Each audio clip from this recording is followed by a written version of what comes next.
بسم اللہ والحمدللہ والصلاۃ والسلام علی رسول اللہ اما بعد۔ محترم بھائی اور دوستو، بدعت کے ظہور کے 4 اسباب ہیں جنہیں شیخ صالح بن فوزان الفوزان نے اپنی کتاب البدعت میں ذکر کیا ہے۔ نمبر 1، دینی احکام سے جہالت۔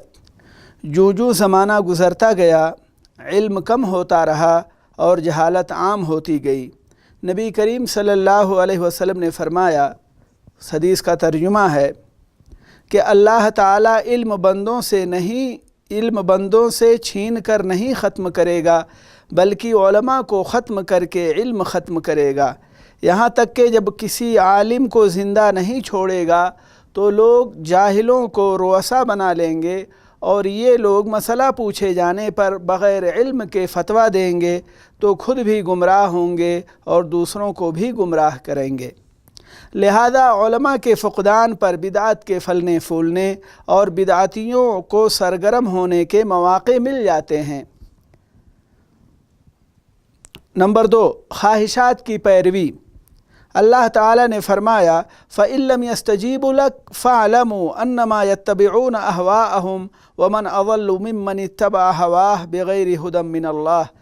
سورہ قصص۔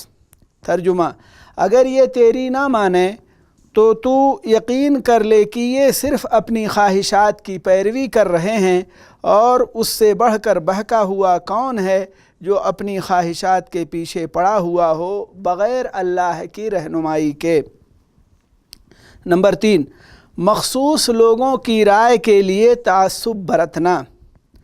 آج کل یہی حالت متعصبین کی ہے، خواہ وہ مذاہب و صوفیت کے پیروکار ہوں یا قبوری۔ جب انہیں کتاب و سنت کی دعوت دی جاتی ہے تو یہ حضرات اپنے مذاہب و مشائخ کو دلیل بناتے ہیں۔ نمبر 4، کافروں سے مشابہت اختیار کرنا۔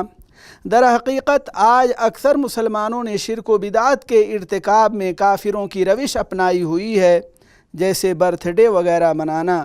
اللہ تعالی ہمیں ہر طرح کی بدعت و خرافات سے دور رکھے اور کتاب و سنت کا پابند بنائے۔ وصلی اللہ وسلم علی نبینا محمد۔